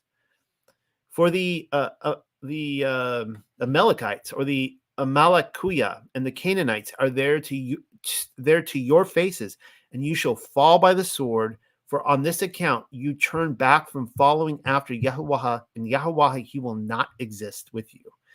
And now remember in Pamela, in her translation, she's always saying Yahuwah, he will exist, right? Those are powerful words, but he will not exist. They're going in by their own strength. They're going to fall. But they acted proud. There it is right there, pride. Pride is a blindness. You have to ask yourself, how in the world were these people so defiant and blinded? Just pride, right? Twice the height, double the fall. Pride, Yah hands people over to the desires of their hearts, and he darkens people's vision. That should be it's my greatest fear. It should be everyone's greatest fear. Maybe you have a greater fear.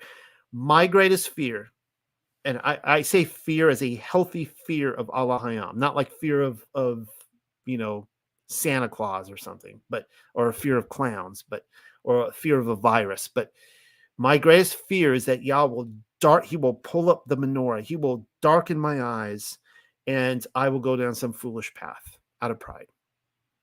But they acted proud and ascended toward the head of the mountain.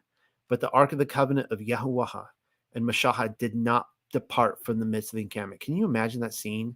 And Moshe is just standing there with Aaron and Miriam, and all the Levites are standing there just watching the military just depart and leave. And they're all going to die. They're not coming back. And the Canaanites, the Amalekites, those whose habitation was in the mountains, descended and struck them, and they beat them into pieces and to the place of Hormah. All right. So let's read a little bit more from the Legends of the Jews. The Night of Tears. Listen, let me just look at this real quick. How much of this do I want to read? There's a lot here. I'll read a little bit of this. I'll give it about 10 minutes, and then I'll move on to the next section, because I want to talk about the Sabbath breaking. The words of the spies were heard by willing ears. The people believed them implicitly, and when called to task by Moses, replied, "Oh, our teacher Moses, if there had been only 2 spies or 3, we would have had to give credence to their words, for the Torah tells us to consider the testimony of even 2 as sufficient, whereas in this case there are fully 10. This right here, like what they just did, this is exactly what I'm assuming that the people listening to this, I'm assuming most of my audience believes that the earth is motionless and flat. You guys have heard this time and again, that people use the 2 witnesses as an excuse. They're like, yeah, but look at all those. Are you telling me that all those witnesses are lying? Are you telling me that? And it's like, well, actually, yeah, that we just read tonight a great example of people with wicked hearts and intent to stay in power and remove Yahuwah from power, went into the land and gave a false report and lied to everybody and led people to their own destruction. So, yeah, you can have, and they're saying here, if only we had the 2 proper, right, that gave proper witness. Well, we have the majority giving an evil response. You know what? I'm just going to leave it on that side. That was just perfect. I feel like the Ruach spoke to me there. So let's just move on to the last chapter. Laws regarding sacrifices and offerings. So again, with Numbers, it's kind of interesting because whereas in the book of Leviticus, you get the kingdom mysteries, the tabernacle mysteries, and telling you all about the priests and the sacrifices, the menorah, all this kind of stuff. When you get into Numbers, you have this pattern where you have people rebelling, and then Yah's like, okay, I'm giving you more commands. Okay, you rebelled against those, so I'm giving you more commands. And then the people rebel again. He's like, all right, fine. I wasn't going to do this, but I'm adding more commands onto this. It's almost like as a parent, you can all think about this with your children, that, you start out just giving very simple things like, don't cross the street, right? You're going to get hit by a car, things like that. And then your children do it anyways. And you're like, okay, well, I didn't want to have to do this, but now, you tack it on, right? And you make more and more and more commands. At first, it's very general, but as they get more specific in the rebellion, you have to get more specific with the commands. And I think that's kind of that's how I see the Torah. That's how I see it unfolding.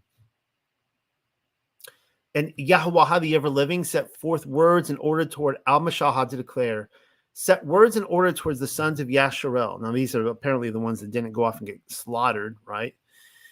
A declaration toward them.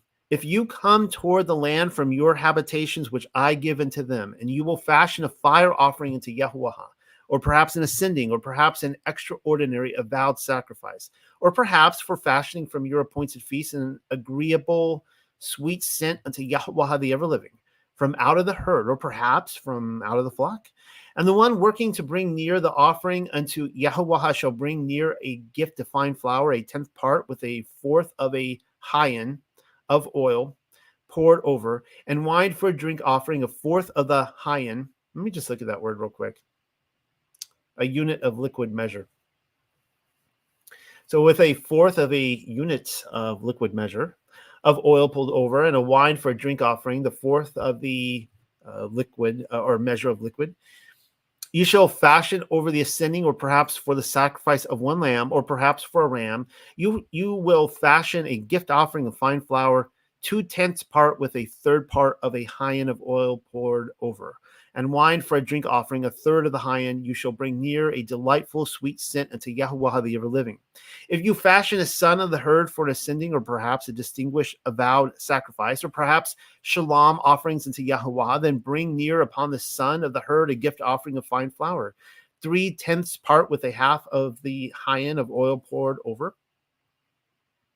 And you shall bring near wine for a drink offering, half a hin, a fire offering of delightful fragrance unto Yahweh the ever-living. And so shall he fashion for the one young bullocks, or perhaps for the one ram, or perhaps for the lamb from the sheep, or perhaps from the she-goats. Just like from the inscribed tally which you fashion him, so shall you fashion to the one like their inscribed number. All the native born shall fashion like this thing for the bringing a new fire offering of delightful fragrance. And if the stranger, he will turn aside, sojourning with you, or perhaps in your midst, into the circuit of their generations. So he shall fashion a fire offering a delightful fragrance unto Yahweh the ever-living. Like you fashion him, in like manner shall he fashion. One statute for the assembly, for you and for the stranger that sojourns, ordinances for time of long duration, to the circuit of your generations. Like you, like the stranger, he will exist to the face of Yahweh. He will exist one Torah and one judgment unto you, and unto the stranger that turns aside to sojourn with you. Now, in my Nazarene research that I've given over the last 2 or 3 weeks, I started picking up this theme of how the early church fathers, it's kind of a joke, but if you want to call them, the church fathers, they started recognizing this problem very early on, because Paul is calling on the Goyim to be grafted into Yasharel. And they had to kind of explain this away, because I think this theological problem came up where it says, well, if you're grafted into Yasharel, there's one Torah, one judgment unto you and the stranger, right? The stranger is, the idea of the stranger is that he's not born from Yasharel. He is literally the Goyim. He is the surrounding nation, and he decides that he wants to live amongst Yasharel. He wants to, in fact, be Yasharel. Then he's saying, and there's one Torah, guys. There's not two Torahs. There's not two laws, right? There's not the law of Yahuwah and then the law of Christ. There's not the law of the letter and the law of the spirits. It's not two laws, right? So they have this problem. They have to say, well, we don't really descend from Yitzhak, or I should say Yaakov. Actually, they do descend from Yitzhak, but we don't descend from Yaakov, who became Yasharel. We descend from Esau. And it's like, oof, that you don't want to descend from Esau. You do not want to be Esau, right? Yahuwah loved Yaakov, and Esau he hated.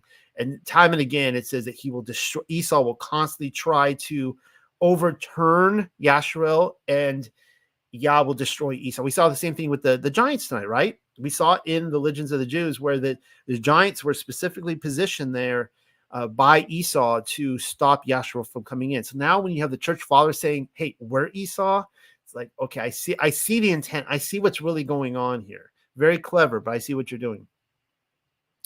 And Yahuwah the ever-living set words in order toward Al-Mashahah to declare, set forth words towards the sons of Yasharel and make declaration toward them. And you're coming toward the land which I am bringing you there, and he will exist, and you're eating from the bread of the land. You will lift up a heave offering unto Yahuwah the ever-living. The heads of your course meal, a perforated cake, you will lift him up as a heave offering from the level place. In this manner will you heave her. From the heads of your course meal you will give a heave offering unto Yahuwah the ever-living, unto the circuit of your generations. And if you have gone astray and have not fashioned all the commandments which Yahuwah the ever-living has set in order toward Al-Mashahah, all that which Yahuwah has established toward you in the hand of Mashahah, and in the distance unto the circuit of your generations, and he will exist conditionally. So remember now, he just said to all his people who went out that he will not exist with them, but he will exist. Where he exists is with his Torah. And he will exist conditionally. If from the eyes of the assembly it has been fashioned through error, that all the assembly shall fashion a young bullock, son of the herd, for an ascending, for a delightful fragrance unto Yahuwah, and his gift offerings and his drink offerings according to the ordinance, and one hairy he-goat for a sin offering. And the priest shall make a covering atonement over all the gathered assemblies of the sons of Yasharel, and pardon shall be for them, for it was an error. And they shall bring him their gift as a fire offering unto Yahuwah the ever-living, even their sin offering to the face of Yahuwah for their fruit. I'm sorry, guys, it's getting late. It's been a long week. For their fault. And pardon shall be unto all the gathered assemblies of the sons of Yasharel, and unto the stranger that turns aside to sojourn in their midst, and to all the people. It was an error. And conditionally, if one nephash should sin in error, and shall bring near a she-goat, daughter of 1 year, for a sin offering, and the priest shall make a covering atonement. We keep scrolling up here. Shall make a covering atonement over the nephash that errs in sinning to the face of Yahuwah, to cover over him, and pardon shall be unto him. One Torah shall exist for the native born among the sons of Yasharel, and unto the stranger that turns aside to sojourn in their midst, for him working in error. And the nephash, which shall fashion with a deceptive hand from the native born or from the strangers, to reproach, revile, working against Yahuwah and his law. Then the nephash shall be cut off from the midst of her people. For the debar Yahuwah he has despised, and has made void his commandments, the fixed path of the covenant. You shall cut off the nephash. He has contracted guilt by sinning in her. I want to read from the King James, and this is one of the reasons I line it up side by side. I want to show you this. Let me start in go up to verse 25. And read it from this perspective and see if you can understand what's going on.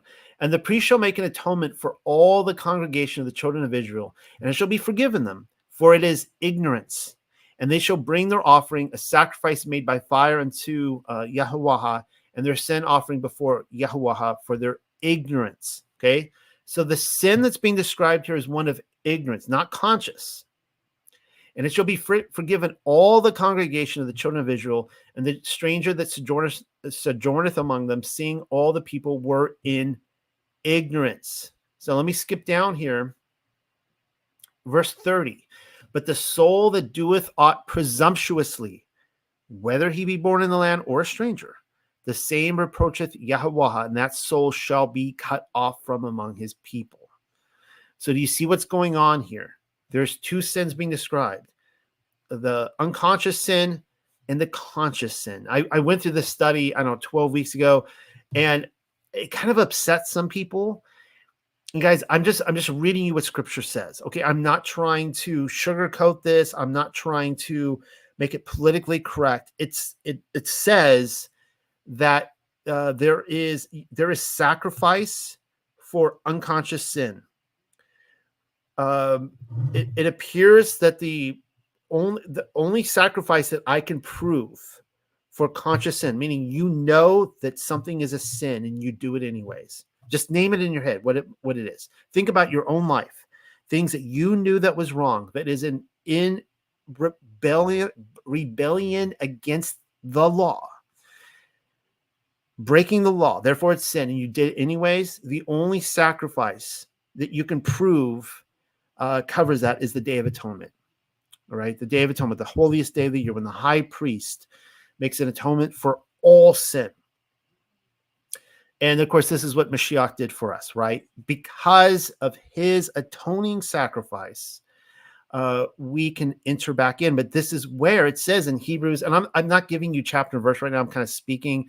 I did a whole study on this. This is where it says in Hebrews, like you continue in, even Paul says the same thing. But it says in Hebrews, you continue in your sins knowingly that you're going to run out of sacrifice here. You can't do that. You were formerly in your ignorance.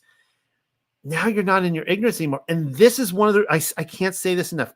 Everyone listening to me, if you are coming closer to Yah through the Torah, through his commands, you're keeping the Sabbath day, you're eating clean, all that stuff, amazing. Thank you. Awesome. But you need to be on guard. You need to guard his commands. Where your heart is, that's where your treasure is going to be. And if your heart is not in this, it's going to, like, there's something about when people come closer to the truth and they start consciously sinning, man, the fall is hard. It's like that pride where we saw the people, their eyes just darkened, and Moshe and Yahuwah is like, do not go into the land. I am not going with you. And they go anyways and they all die. It's just like that. We see this happen in real time now. We need to guard the commands. Those people did not guard the commands. And I say this with, like, this is like my plea to everybody out there. Okay. Guard the commands. Even if your heart is in a place where it starts to slide and drift, keep the commands anyways. And in doing so, your heart comes back. Even if it's like, even if you're sometimes going through the motions, it happens. It does. It happens. Like maybe there's days you wake up and go like, you know what? I want to commit adultery today. Maybe that, I don't know if that's a thought, but yeah, it actually is a thought some people have. I feel like committing adultery today. Even if you don't feel like not committing adultery, and you're loyal to the commands, you're obedient, you're faithful, that heart does return. I really believe that heart comes back. There have been former atheists who have talked about that, who they actually fell into atheism, but they still kept at it amazingly. And they return to a love of Christ. They talk about this. Really interesting stuff. Anyways, let's keep reading. Punishment for Sabbath breaking. I need another pause for, hold on. I need to pour a fresh cup here because mine's cold. I wish it was Ethiopian coffee. One of these nights I'm going to have Moshe's wife's Ethiopian coffee. And the sons of Yasharel existed in the wilderness, and they came upon a man gathering trees on the Sabbath day. I really like how Pamela put trees here, right? Instead of sticks. What does it say over here in the, so it says in the King James, it says, and a man that gathered sticks. Now, I'm going to show you why I really like Pamela's translation of trees rather than sticks, right? A tree is different than a stick. I'll show you why. He was gathering on the Sabbath day, and they brought him the one that they came upon, him who had been gathering trees toward Al-Mashahah. And if you look at the cover of this video, I show like it's AI, guys. Just, like if you look at it from far away, the pictures kind of look good, and I try really hard. But if you like look at it really close, you're like, I think that's like a dog standing on his hind legs in the background. There's some weird stuff in AI. But anyways, it's the picture of a guy with an axe. And it took me a long time to make that picture just perfect. But he's like, these people are all like pointing fingers at him, screaming. And he's like, just defiantly just chop. I mean, I think that's what happened. I think that's the picture being given to us, that people are waking up on the Sabbath day. You're listening to the birds chirp. It's like, the day of relaxation and rest. And you hear, boof, boof, boof. And this guy is just defiantly on a Sabbath day chopping down a tree. Okay, so let me read this again. They brought him toward Al-Mashahah and toward Al-Aaron and all the gathered assembly, and they let him rest in custody, for he had not distinctly said what he would fashion unto him. So that Moshe doesn't know what to do with him. He doesn't know how to judge him yet. So they're just going to put him in. They're going to force him into a Sabbath rest. He's in prison for the rest of the day. And Yahuwah, the ever living, he will declare toward Al-Mashahah, dying, the man shall be executed. stone him with stones, all the congregation from outside the encampment. And they brought him forth, all the gathered assembly, toward the outside of the encampment, and they piled upon him with stones, and he died like that which Yahweh had commanded Meshaha. And Yahweh, the ever-living, set forth words in order toward Al-Mashah to declare, set forth a word in order toward the sons of Yasharel, and make declaration toward them. And they shall fashion for themselves tassels, or seah sath. What does it say over here in the King James? Let me find this again. It just says, fringes in the border of their garments. Okay. Over the wings upon their garments, unto the circuit of their generations. And he shall gift upon the, I want to say zitzit, but seah sath, the wings, a thread of thukalath. And he will exist unto you for feathers, and you shall observe him, and they will remember all the commandments of Yahweh, the ever-living. And they will fashion them, and shall not follow after your hearts, and follow after your eyes, that which you follow after to commit fornication. For the purpose and intent that they remember, and that they fashion all the commandments, and they will exist as set apart ones unto your Allahiyah. I am Yahuwah, their Allahiyah, which caused them to go forth from Arat Mitzrayim to exist unto them of Allahayam. I am Yahuwah, their Allahiyah. Now this concludes today's reading. I have a lot of commentary to give on this. And this is what I was talking about earlier tonight, that as a parent, you tell your child, don't cross the street. Child crosses the street.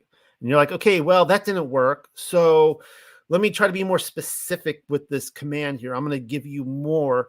And so this is where the zitzit comes in, the tassels. And it's kind of interesting here because it says that your eyes cause you to fornication. So think about that. How does think about that like guys, right? How do your eyes lead you to fornication, right? Maybe it's summertime, right? You go to the beach, you see a woman scantily dressed, and you can imagine your eyes leading to fornication.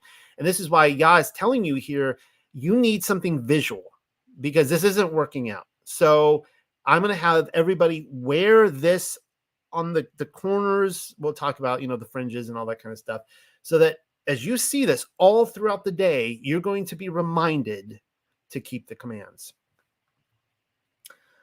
Here's a story about Sabbath behavior. Actually, I'm going to come back to this afterwards. I want to read this first from the Aramaic Targum. According to Legends of the Jews, it says this: at the same time as the crime blasphemy was committed by the son of Shelomith, Zelophehad committed another capital crime. On a Sabbath day, he tore trees out of the ground, although he had been warned by witnesses not to break the Sabbath. Now, one of the reasons I really like this is because when you read the Talmud, all right, you're getting into Talmud territory. They're like, there are hundreds of commands just for the Sabbath day. And you guys know, like when you start looking at Judaism and stuff like that, modern Judaism, like, there's questions of, can you even have electricity in your house, your fridge? Apparently, you can't rip toilet paper to go poop. There have been some in history that have said you couldn't even poop on a Sabbath. As ridiculous as that sounds, that sounds miserable. I guess you can pee, you can get that relief, but you're holding that poop in until it gets dark. What a miserable day. And you have to like tear all your paper from the roll beforehand and fold it all up and have it all stacked and ready to go. Just is ridiculous, right? Total ridiculous. What I like about they could have totally said, oh yeah, all he did is picked up some sticks on the ground, because you'll hear Christians tell you this. Oh yeah, pick up some sticks, see where that gets you. No, he's tearing trees from the ground, guys. Like in modern terms, you're putting the key in the bulldozer and hauling it out there and pulling up whole like giant roots out of the ground, right? He's working. He's not even just kindling a fire at this point. So this is what the Aramaic Targum says. And again, this is one of the things I like about the Aramaic Targum, because it could totally go down this whole, you'll hear a lot of claims, don't read the Aramaic Targums, it's purely Talmudic. Well, they make this pretty extreme what this guy did. All right. Again, it's not just a guy picking up sticks. It says, and after they had admonished him, it says here, he pulls up wood, right? He pulls it up out of the ground, which even that seems more extreme to me than even taking an axe to a tree, right? It says that he had wounded the witnesses who had found him pulling up the wood. So now he's not even just, this is a super violent, this guy is in total contempt. I mean, he is angry. He hates the Torah. He hates the law. He is in contempt of a Sabbath day. And when he is being reprimanded, and they're just like, you need to stop, dude. You need to check yourself before you wreck yourself. He starts beating the people he comes upon. All right. So this is a bad dude. Just remember this when he gets the death penalty. When Christians are coming and tell you, oh yeah, well you break the Sabbath, you're getting stoned to death. No, that's not what it's saying. So let me go up here to this story here. This comes from the Book of the Illuminators. You guys know I love to quote this. It's also known as the Gospel of Kaleidi. It's also known as the Book of the Nazarene. I don't like calling it the Book of the Nazarene because it confuses it with the Gospel of the Nazarene Gospel that used to exist. That we have quotes from, none of which connect with this book. Nevertheless, this is a Nazarene book, no doubt about that. And so it says, at this time, Yahusha always kept some Talmudim, those would be his disciples. He always kept some Talmudim with him when he walked about. So we don't know how many are with him starting out. Maybe not all 12, maybe all 12, we don't really know. And one Shabbat, he and two of them, well, I guess that gives it away right there. And two of them were following a small pathway leading past uncut corn, ripening in the husk. The Talmudim plucked a handful, for the Torah permitted them to do this, providing they did not enter the field or take any away. So the idea is that, farmers, they're supposed to leave for the poor. You're supposed to, when you're gleaning a field, you leave some for the poor. I think that's what it's referring here to. You're pulling it up to sell at the market, but the poor can go to the edge of the field and get what's left. For the Torah permitted them to do this, providing they did not enter the field or take any away, and rubbing the ears between their fingers, ate the grains. 3 Parashim, these would be the Pharisees, were passing by, and they rebuked the Talmudim and said to Yahusha, who do you allow your followers to do things not permitted on the Sabbath? Yahusha answered, does the deed affect the day? Have you not read that when driven by hunger, David went into the house of Elohim and took the sanctified loaves to eat, sharing them with his men? Though these loaves were reserved for priestly fare, did he not justify himself by saying all produced by the earth were for the use of men? Surely the Shabbat was made for the sake of man, and not man for the sake of the Shabbat. As man bows to the needs of life, so the Shabbat must bow to the needs of men. Now, the reason I'm reading you this story, because this is quoted from in the Gospels constantly. You can see right there, Luke, Mark, Matthew. The references are right there. If you buy the Book of the Illuminators from us, I guess this is a word from your commercial sponsor right now. Ours is it has all the scriptural references where you can cross-reference. The reason I'm quoting from this is it comes up often. Is people say, see, I can just do what I want on the Sabbath. This story is telling me I can do whatever I want. Actually, it's not, because let's keep reading. Towards evening, as they return, so they're coming back to the same spot now where this story has just taken place. Yahusha saw a man working in the fields. He's working on a Sabbath. It's close to evening, but he's still working on a Sabbath day, and said to him, if your labors are dedicated to the service of Elohim, you are blessed. But if it is otherwise, you are a lawbreaker. All right. So there's the lesson of the day. So let's say you guys all know the example of an ox. If an ox falls in a ditch, of course you're going to rescue it on a Sabbath day. Now, the question is, was the ox working? Because your ox is not supposed to be working on a Sabbath day. You're supposed to give that ox rest. But assuming the ox falls in a ditch, go rescue it. Do a good deed, right? Go heal somebody on the Sabbath.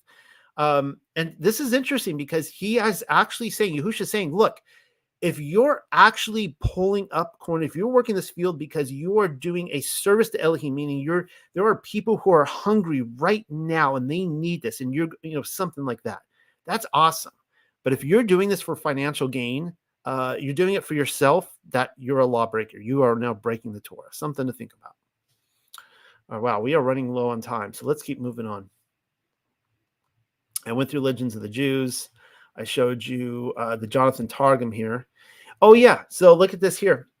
When we get into the fringes, it says, to the end that you may remember and perform all my precepts and be holy like the angels who minister before Yahweh your Elohim. So there's a connection here with the tzitzit and the angels. And I'm going to be showing you that I think of the tassels as angel wings. And in fact, during COVID, when that was going on with the lockdowns, and it was depressing to go outside, right? I mean, everyone's masked up. I wasn't wearing masks, anything like that.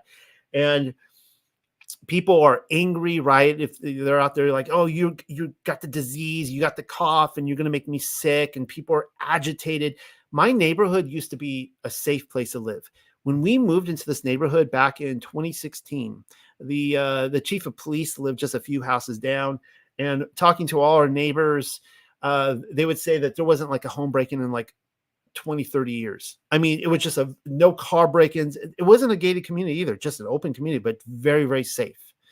And it has completely changed now. It's a completely different neighborhood post-COVID. COVID changed everything. But when I used to go out, if I had to go to the grocery store or something like that, I'm going to Target, and there's going to be like a guy there saying, you can't come in unless you're masked up. And I never did. I always disobeyed. I remember one time in Walmart, I had 3 bodyguards, like security guys, who were following me around, and they were trying to intimidate me, trying to kick me out of the store. They didn't physically push me or anything like that, but they were kind of coming in on me and like, trying to push me out in that way, out of intimidation. I took my tassels, and these were angel wings, baby. I would just let these things fly out. And I kid you not, I always felt safe with them wherever I went. And it maybe helped too that people would look at me and go, because I'm in the American South. I'm in South Carolina. There aren't any Jews here, guys. This isn't Florida. This isn't Brooklyn. Okay. And they would go like, oh, you're one of those people from the Holocaust, it always worked to my advantage. But if I'm ever going to take a Judaizer claim during COVID, it worked out quite nice. But Black Lives Matter started showing up at the grocery store and stuff like that. And it got so unsafe. I didn't want my children with me. I would let these tassels fly out, and it was like, I always felt safe. I always felt like, nobody messed with me. I was like an angel. So let's look at some of this. This is from an article called, it's actually a website called One Messianic Gentile. Kind of interesting. I don't know all the emphasis on this website, but it seems to be a very Torah-based site. They talk about the Hebrew word for tzitzit. You can see Strong's right there, 6734. It's only found 4 times in 3 verses of the Tanakh. It's not mentioned very much. We read it right here. We just read it from Numbers. It's mentioned 3 times right there, tassels, tassels, tassels. And then that's 3 of the references, and we read another. The last use of tzitzit is found in the writings of the prophet Ezekiel, and this is what it says.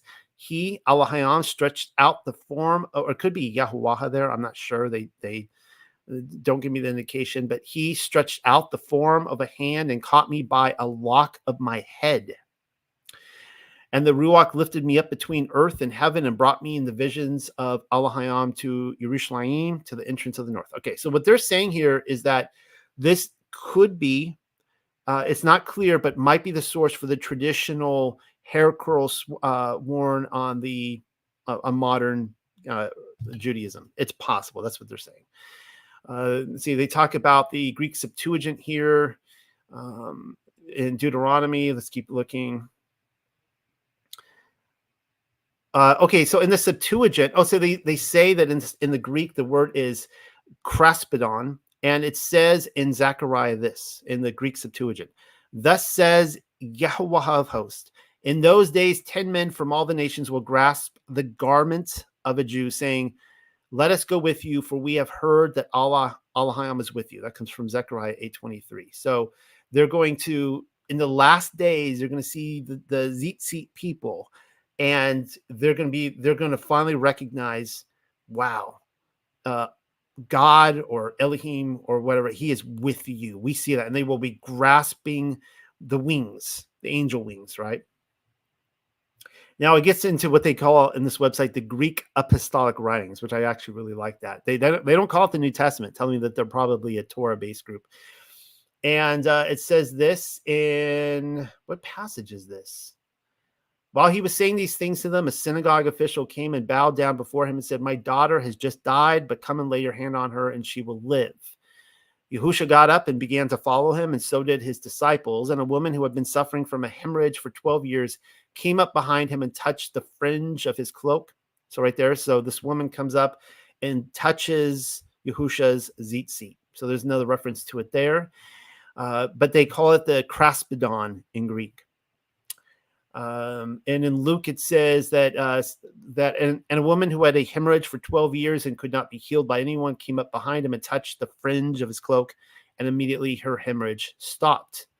We see again in Matthew 14, it says, and when the men of that place recognized him, they sent word into all that surrounding district and brought to him all who were sick, and they implored him that they might just touch the fringe of his cloak. And as many as touched it were cured. Here's another one from Mark. Whenever he entered villages or cities or countryside, they were laying the sick in the marketplaces and imploring him that they might just touch the fringe of his cloak. And as many as touched it were being cured. Isn't that interesting how that keeps happening?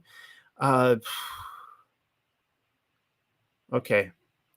Let's just skip all the commandment here. This is from Numbers. We just read that. So here's what it says about corners. The Hebrew word translated as corner in these verses, it literally means wing or extremity. It is used in Genesis 1:21 to describe every winged bird that Elohim created. It is also used in Psalm 17:8 when David cries out in his psalm, keep me as the apple of the eye, hide me in the shadow of your wings. So think about this, everyone, as you're wearing your tassels around. You can think about these as your wings, right? Your angel wings. It's what we saw in the Aramaic Targum, that it's supposed to be a reminder that we are to be as the angels in heaven. We are to act holy as they are holy. And think about that with our guardian angels, right? That, we want to bless our guardian angels. We want to do things around them that is not making them unclean, or, like they have to turn around or turn away because they're like, I don't want to see this filth, Think about that. And that's point of these tassels to remind us of that. I will point out here, because you guys know that I'm kind of digging into this so-called conspiracy theory. It's not conspiracy. This theory that people in the ancient world didn't see the color blue. And why did nobody see the color blue? Well, interestingly, we do not find the common Hebrew word for blue in this passage. Instead, we see a term that describes a unique substance. And Pamela, we could talk about that. I don't know what Pamela's views are on that, but that's what they're saying. All right. I'm going to go ahead for lack of time. I'm just going to skip through this, but the purpose of let's finish this article. The purpose of these tassels is to look at them and remember all the commandments of Yahweh to do them. This should cause us not to follow after our hearts and our own eyes, unless, of course, the Torah is written on your hearts, after which we have played the harlot, so that we remember to do all Yahweh's commandments and to be holy to him. That's it. That is all Scripture directly says about tzitzit. It is remarkably silent on the topic. So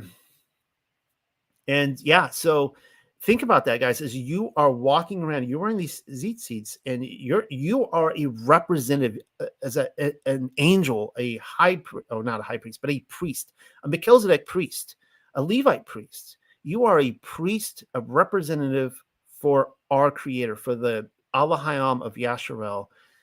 That's the whole purpose, right there. All right. Let's end on this note tonight. It says in Malachi 4:2, but for you who revere my name, the Son of Righteousness will rise with healing in its wings. There you go, right there. Now, this passage in Yeshayahu, Isaiah 6, is a famous one that describes the seraphim angels, and the way it describes their wings as two covering the face, two covers their feet, and with two of them they fly. And I kind of find it funny, all this artwork through the years that tries to depict what a seraphim looks like. So you see this old church artwork here, and they got the two that they're flying with, the two that covers their feet, the two that covers their face. And I actually think of it like when they're in the presence of the Most High, it's just like they're just covering themselves like this. They're just like, it's just this blast of fire and the trumpets, and it just has to be so awe-inspiring to be even able to stand in his presence, that they're just covering themselves with their wings as a protection. Here's some more modern depictions. It's kind of funny how, you don't see their feet at all. Just the wings come down and cover it. Some more depictions of the seraphim. More depictions. And here's 3 more here. This one here, it's kind of interesting. It shows his naked feet down there, which kind of seems like it defeats the purpose, but whatever. We'll let that slide. Oh, actually, that comes from the Ezekiel passage right there. Never mind. But these 2 here should be from Isaiah. Well, this may be familiar with you guys, and we're going to end on this note tonight. These are fringes, Native American fringes. Now, again, I know it says blue in numbers, and maybe some of these were blue. I don't know. But I am of the opinion that there is a lost history, and that these North American residents, they were wearing tassels because maybe we're not being told. Maybe they actually were being obedient to Yahweh. So you see all these women here. They are look at this is the corner of their garments. Look at this. Look at all down their dress, down their arms, all over their necks. I mean, this is just tasseling it up. Look at the tassels on. I mean, if anything is going to remind you to be obedient, look at all these tassels. And we see the same thing with the men here. They're wearing it down their arms, all down their pants legs. Here's a lovely couple, a man and a wife. They've tasseled it up. I like to think I'm going to tell my children that they were being obedient to Yah. Same thing happens, though, with the pioneers, the white man coming over. Well, look at this here. Apparently, I don't know if this is Native American in origin. I was told in the illustration that this is actually a pioneer jacket. And here you see John Nilsson, a famous scout and guide. He was in Buffalo Bill's Wild West show. He's tasseling it up. He's got it all down his pants legs here. This is, by the way, look. I wear, on the corners, I wear your typical tassel. I'm not trying to challenge the status quo here. All right. But I highly suspect that when Yah told him to tassel it up, this is what he was talking about. I wasn't there. I don't know, but I highly suspect if I were to go back to the wilderness generation and I were to see the tassels that they were wearing, it might look something like this. Very possibly. Here's an interesting, this is a great picture here. It looks like a husband and wife, and those are swastikas on her dress there. She's tasseling up, and she's got some lovely swastikas. This is pre-Nazi, of course, and there's a lost esoteric truth to the swastika that apparently they used under controlled opposition to destroy the swastika. It had some interesting connotations to it with the location, perhaps something special about the Big and Little Dipper over there, Polaris and all that, pointing the way to the north, and the 4 seasons, all that kind of stuff. This woman's dress is just, it's like, I think this woman's dress is made out of tassels. That's pretty crazy stuff there. Just nothing. Imagine flapping that thing around. Let's keep looking here. Here's more frontier women. Has it on, looks like maybe in their arms, but they have it all on the bottom of their dress as well. Now, this is interesting here because not all the women are tasseled up. Some of them are. And that might be a reminder. Like, let's just say that there is a hidden history here, that they were conscious. It has been hidden from us, right? Stolen history. And there were people 150 years ago that were actually had some sort of tradition from the Bible that they're wearing tassels. This is interesting because maybe not everyone did, right? Just like it is today. People can consciously decide whether they want to or not, and maybe some were. That's why I chose to show this picture. Or maybe I'm just seeing something in something that shouldn't be there. I don't really know. Here's this is a great one here because you have Calamity Jane, you got Annie Get Your Gun, you got, well, I think that's that's Buffalo Bill Cody, I think. But over here you have Billy the Kid. So they all have tassels except for, Billy the Kid, right? Over here, cocky, proud Billy the Kid, not wearing any. The rest of them are. It's kind of interesting. I didn't create that picture, by the way. That just kind of came on the internet like that. And I don't know what's going on in this photo here. I don't know what she's shooting. Maybe something in the tree, but she's got plenty of tassels all over her with a big, beautiful hat. Maybe there's a dead bird on the hat. I don't really know. got feathers or something. And here's another picture, another Frontier. Oh, Frontier Woman. This is Calamity Jane right here. And you can see all down her pants. She's got the tassels. Even at the bottom, there's kind of a little bit. And I think that's the last picture of the night. So that ends tonight's Torah portion.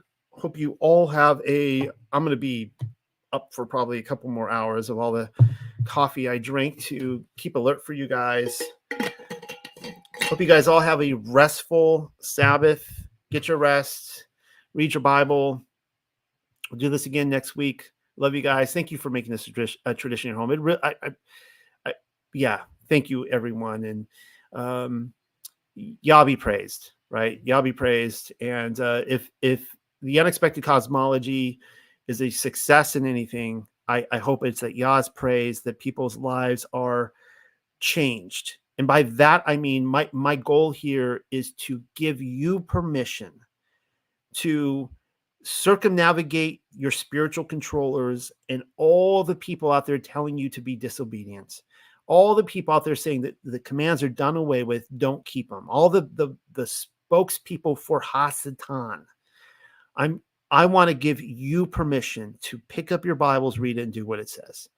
I don't want to lead you down any false path of misinterpreting commands. I'm just a guy, but you have the instructions in front of you. It's not what Noel says, right? It's what the actual Bible says. So have a good Sabbath, everyone. Good night.